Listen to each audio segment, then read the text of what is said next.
ये 5 पांडव हैं जो एकजुट होकर कौरवों पे भारी पड़ेंगे। इस बार की जीत रिकॉर्ड जीत होगी जो 15 साल पहले की रिकॉर्ड को भी पछाड़ देगी। राज्य की सरकार पूरा पैसा खर्च करने में भी कई बार विफल रही, लेकिन केंद्र की ओर से धन की कमी कहीं नहीं आई। एक बार नहीं अनेक बार मोदी सरकार ने दिल खोलकर हिमाचल प्रदेश की मदद की। हजारों मकान पहले दिए, जो लगभग 13,000 मकान है। उसके बाद 93,000 के लगभग मकान दिए। जहां एक और पंजाब को 16, तो हिमाचल को 1500 करोड़ दिए। नरेंद्र मोदी जी और नीतीश कुमार जी का नेतृत्व जिस राज्य को मिल रहा हो, डबल इंजन की सरकार ने बिहार में विकास की नई ऊंचाइयों को छुआ। जब लोग तुलना करते हैं जंगल राज वर्सेस कानून राज की, तो स्पष्ट तौर पर दिखता है कि बिहार की जनता अपने विकास की रफ्तार को थमने नहीं देगी, निरंतर जारी रखेगी। और निरंतरता के लिए, बिहार की बेहतरी के लिए एनडीए की सरकार को बनाने का मन बनाया है।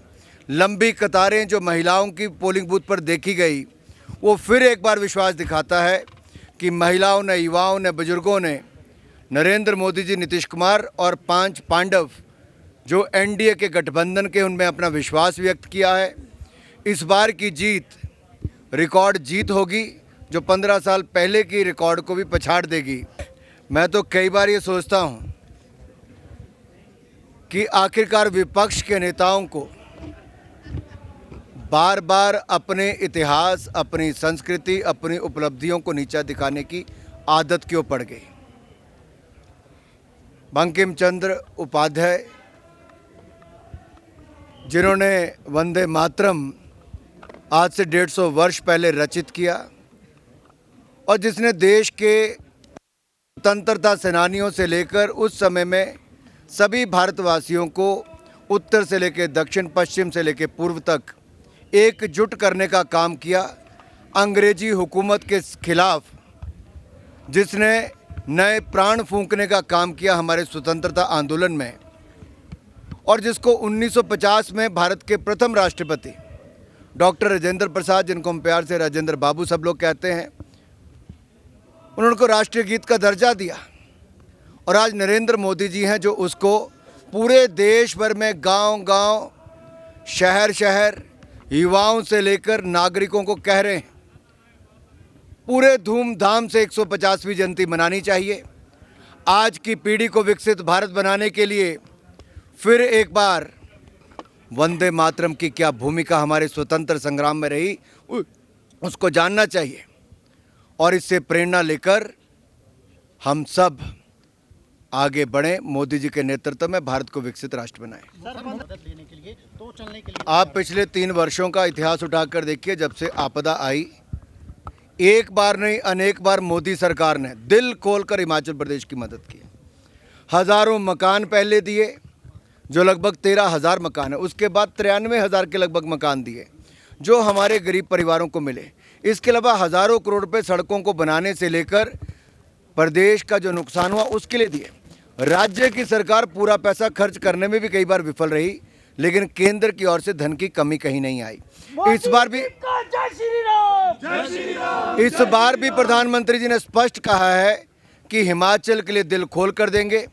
जहां एक और पंजाब को 16, तो हिमाचल को 1500 करोड़ दिए। कहीं कोई कमी केंद्र सरकार से ना आई थी, ना आएगी।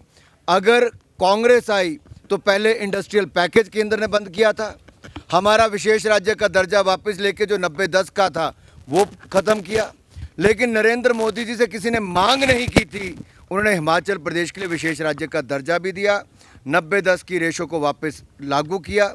और उसके बाद हज़ारों करोड़ रुपये भाजपा की सरकार हो या कांग्रेस की सरकार हो, कभी कोई कमी नहीं आने दी।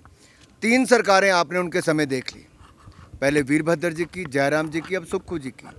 कभी केंद्र से कोई कमी नहीं आई, ना ही आगे कोई कमी आएगी। जहां तक आप मेडिकल की बात कर रहे थे, जायका के प्रोजेक्ट में, इतना ही स्पष्ट कर दूं, कोई भी एक्सटर्नली एडेड प्रोजेक्ट होता है तो केंद्र की मंजूरी के बिना नहीं होता। और उसमें क्योंकि जो लोन के रूप में पैसा आता है वो केंद्र की सरकार को वापस करना पड़ता है। उसका एक बड़ा हिस्सा जो लगभग 80% इस प्रोजेक्ट में है जायका का, वो भारत सरकार का जो मंत्रालय है, फाइनेंस मिनिस्ट्री, उसको वापस करना है। तो उनकी मंजूरी के बिना तो पैसा हो ही नहीं सकता।